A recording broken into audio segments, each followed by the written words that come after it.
Good morning Odisha. आज मे 4 मंगलवार। आसतु आज किसी गुरुत्वपूर्ण खबर पर आसतु नजर पकाइबा। प्रथम खबर रही अंशुघात आतंक खेलाई सारा हेले पश्चिम ओडिशार ताती खसुनी। आगक आहरी असंबाल हेब ताती। 2 दिन प्रचंड ताती और भीषण ग्रीष्मप्रबाह रहिबो। अधिकांश स्थान में तापमात्रा 43 ରୁ 45 डिग्री रहिबो। उपकूल ओडिशार असह्य गरम और गुळुगुळी छटपट करिबो। पाणीपाग विभाग एभली आकलन करिछि। सेपटे राज्य में एबे सुधा 141 जनक मृत्यु होइछि बोली अभियोग करा जाउछि। आज बरगढ़ और बलांगीर जिला को ऑरेंज वार्निंग जारी करा जाइछि। 6 तारिख जाए उपकूल ओडिशार भीषण गुळुगुळी अनुभूत हेब। बालेश्वर, भद्रक, जाजपुर, केन्द्रापड़ा, कटक, जगतसिंहपुर, पुरी, खोर्धा, नयागढ़, गंजाम और गजपति जिले में असह्य गरम और गुळुगुळी हेब बोली आशंका करा जाउछि। सेपटे जून 15 तारिख जाए राज्य में मौसुमी वर्षा हेबनी बोली वरिष्ठ पाणीपाग विशेषज्ञ प्रोफेसर सुरेंद्रनाथ पशुपालक आकलन करिसेंति। मे 30 रे केरल मौसुमी छुईछि। स्वाभाविक भाव जून 10 ରୁ 12 तारिख भितर ओडिशा मौसुमी पहुँची थाए, किंतु एथर 15 तारिख होइजियो बोली से कहिसेंति। अरब सागरीय शाखा सक्रिय हेबा जोगु महाराष्ट्र, तेलंगाना और दक्षिण आंध्र प्रदेश रे सप्ताह भितर मौसुमी वर्षा पहुँचियो बोली से कहिसेंति। परवर्ती अपडेट रही गत किछि दिन दिल्ली रे तापमात्रा बढ़ुथिया बेले दिल्ली रे जल संकट सम्मुखीन होइछंती। पानी टैंकर पाखरे लंबा धाड़ी लागिछि। एही वीडियो देखिया पई मिलिछि। दिल्ली रे जल संकट सहर विभिन्न अंचल रे बासिंदा उपरे प्रतिकूल प्रभाव पकाइछि। सेमानक कार्यकलाप रे बाधा सृष्टि करिछि। अनेक लोक प्लास्टिक पात्र किंबा ड्रम व्यवहार करी जल नौछंती।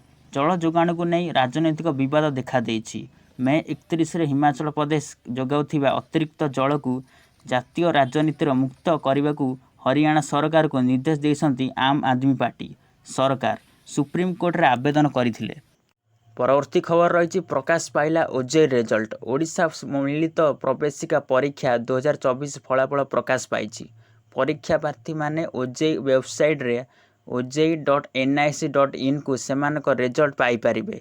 समस्त योग्य विवेचिका होइथिया प्रार्थी राज्यर विभिन्न सरकारी यांत्रिक तथा बेसरकारी विश्वविद्यालय और वैषयिक एवं वृत्तिगत शिक्षा अनुष्ठान गुड़िकर नाम लेखाई पारिबे।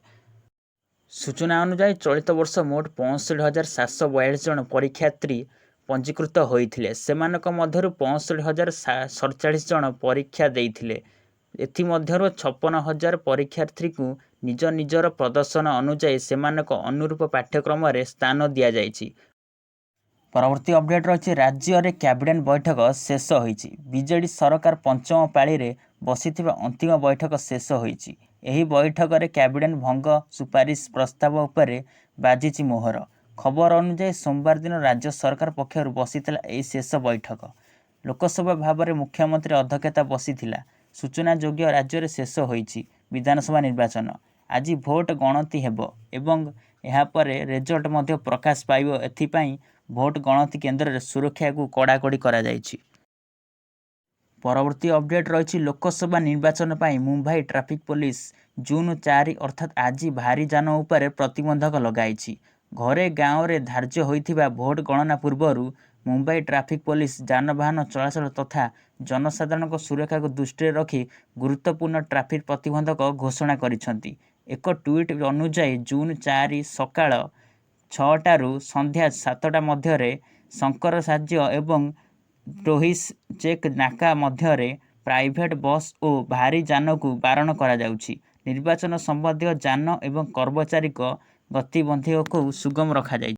आलेप्पो सहर निकट में इस्राएल एयर स्ट्राइक अनेक लोकंकर मृत्यु घटी बोली सीरियार गणमाध्यम कहिछि। सीरियार देशर गणमाध्यम रिपोर्ट मुताबक सीरियार आलेप्पो सहर चारिपाखरे इस्राएल एयर स्ट्राइक द्वारा अनेक लोकंकर मृत्यु घटी। 1947 मसीहा इस्राएल प्रतिष्ठा हेबा परठारु सीरिया एवं इस्राएल मध्य युद्ध चली। सीरियार राष्ट्रपति बाशार असदଙ୍କୁ तांको देश दीर्घ वर्षर युद्ध रे ईरान समर्थन करिछि। सेथिपाई इस्राएल स्ट्राइक पूर्व ईरान स्थिति एवं उपकरण टार्गेट करिछि। परवर्ती अपडेट रही लोकसभा निर्वाचन में अधिक लोक भोट दे भारत विश्व रेकर्ड करिछि। चलित वर्ष लोकसभा निर्वाचन में 31.2 कोटी महिला समेत 64.2 कोटी भोटर सह भारत विश्व रेकर्ड सृष्टि करिछि बोली ମୁଖ୍ୟ ନିର୍ବାଚନ କମିଶନର ରାଜୀବ କୁମାର କହିଛନ୍ତି। ଏକ ସାମ୍ବାଦିକ ସମ୍ମିଳନୀରେ ସମ୍ବୋଧିତ କରି ସେ କହିଛନ୍ତି ଯେ ବିଶ୍ୱର ସର୍ବବୃହତ୍ ନିର୍ବାଚନ ଅଭ୍ୟାସରେ 68,000ରୁ ଅଧିକ ମନିଟରିଂ ଦଳ ଏବଂ 1.5 କୋଟି ମତଦାନ ଏବଂ ସୁରକ୍ଷାକର୍ମୀ ଜଡ଼ିତ ଅଛନ୍ତି। ପରବର୍ତ୍ତୀ ଅପଡେଟ୍ ରହିଛି କ୍ରମାଗତ ଦ୍ୱିତୀୟ ଥର ପାଇଁ ଆଇସିସି ଟି20 ବିଶ୍ୱକପ୍ରେ ଭାରତୀୟ ଦଳ ଅଧିନାୟକ ହେବାକୁ ଯାଉଛନ୍ତି ରୋହିତ ଶର୍ମା ପାଇଁ ଏହା ଶେଷ ଟୁର୍ଣ୍ଣାମେଣ୍ଟ ହୋଇପାରେ। ବିରାଟ କୋହଲି ଏବଂ ତାଙ୍କ ଦଳ ଟି20 ବିଶ୍ୱକପ୍ ପାଇଁ ଏହି ଫର୍ମାଟ୍ରେ ଫେରିଛନ୍ତି। ଗତ ଥର ସେମିଫାଇନାଲରେ ଇଣ୍ଡିଆ ଇଂଲଣ୍ଡକୁ ହରାଇଥିଲା। ବିରାଟ କୋହଲି ଫିଟନେସ୍ ବିଷୟରେ ସମସ୍ତେ ଅବଗତ ଅଛନ୍ତି, କିନ୍ତୁ ରୋହିତ ଶର୍ମା ଏହି ପ୍ରସଙ୍ଗରେ ଟିକିଏ ପଛରେ ଅଛନ୍ତି। ଏହାର ଫାଇଦା ଉଠାଇ ସୋସିଆଲ ମିଡିଆରେ ତାଙ୍କ ସହିତ ଏକ ଖରାପ ପରିହାସ କରାଯାଉଛି। ଏଥିରେ ତାଙ୍କ ପେଟ ସହିତ ଫିଲ୍ଟ କରାଯାଇଥିବା ଦେଖିବା ପାଇଁ ମିଳିଛି। ଚିତ୍ର ପୋଷ୍ଟ କରିବା ସହିତ ଉପଭୋକ୍ତା କ୍ୟାପସନରେ ଲେଖିଛନ୍ତି ବାଃ ଭାରତୀୟ ଅଧିନାୟକ କ୍ୟାପ୍ଟେନ୍ ବୋଲି ସେ ଲେଖାଯାଇଛି। ରୋହିତ ଶର୍ମା ଭାବମୂର୍ତ୍ତିକୁ ଖରାପ କରାଯାଉଛି। ଏହା ଉପଯୁକ୍ତ ଉତ୍ତର ଦେଇ ରୋହିତ ଶର୍ମାଙ୍କ ପ୍ରଶଂସକ ସେହି ଟି20 ଜର୍ସିରେ ତାଙ୍କ ଏକ ଫଟୋ ପୋଷ୍ଟ କରିଛନ୍ତି, ଯେଉଁଥିରେ ସେ ଅସଲି ଫଟୋ ଦେଖାଇଛନ୍ତି। ଜୁନ୍ ମାସ 9 ତାରିଖରେ ଇଣ୍ଡିଆ ପାକିସ୍ତାନ ମ୍ୟାଚ୍ ଖେଳାଯିବ ବୋଲି ଜଣାପଡ଼ିଛି।